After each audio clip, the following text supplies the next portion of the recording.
Hello అందరికీ. ఈరోజు మా తాతయ్య స్పెషల్ అయిన వంకాయ పులుసు కర్రీ చేయబోతున్నామండి.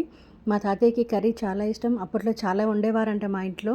ఇప్పుడు మా అత్తమ్మ చెప్పింది కర్రీ వాళ్ళ నాన్నకి చాలా ఇష్టం అని చెప్పేసి, అందుకని ఈరోజు ట్రై చేశానండి. చాలా బాగా వచ్చింది, చాలా బాగుంది. చాలా సింపుల్ రెసిపీ, ఈజీగా 15 మినిట్స్లోనే అయిపోయింది. ఇది తెల్ల వంకాయలతోనే చేయాలండి. ఇది వేరే వంకాయలతో చేస్తే అంత టేస్ట్ ఉండదంట. చాలా ఈజీ, టైం లేనప్పుడు ఒక 15 మినిట్స్లో అయిపోయేటట్టే ఉంటుందండి. ఉల్లిగడ్డలు, పచ్చిమిర్చి, కరివేపాకు పోపు వేసుకోవాలండి. దాని తర్వాత కొంచెం అల్లం ఎల్లిగడ్డ, పసుపు వేసుకోవాలి. పచ్చివాసన పోయాక వంకాయ ముక్కలను వేసి కొంచెం ఉప్పేసి ఆవిరి పెట్టి మగ్గనియాలండి. అలా కొద్దిగా ఒక 5 మినిట్స్ మగ్గిన తర్వాత కారం వేసుకోవాలి. ఒక 2 మినిట్స్ అయిన తర్వాత చింతపులుసు, దాని తర్వాత కొంచెం కొబ్బరి పొడి, తర్వాత గరం మసాలా, ధనియాల పొడి వేసుకోవాలండి. ఒక 2 మినిట్స్ అట్లా మగ్గనిచ్చిన తర్వాత కొంచెం కొత్తిమీర వేసి దింపేసేయాలండి. చాలా అంటే చాలా బాగుందండి. ఇది మా తాతయ్య రెసిపీ. మేము చిన్నగా ఉన్నప్పుడు బాగా చేసేవాళ్ళంట. చాలా బాగా వచ్చిందండి టేస్ట్ అయితే.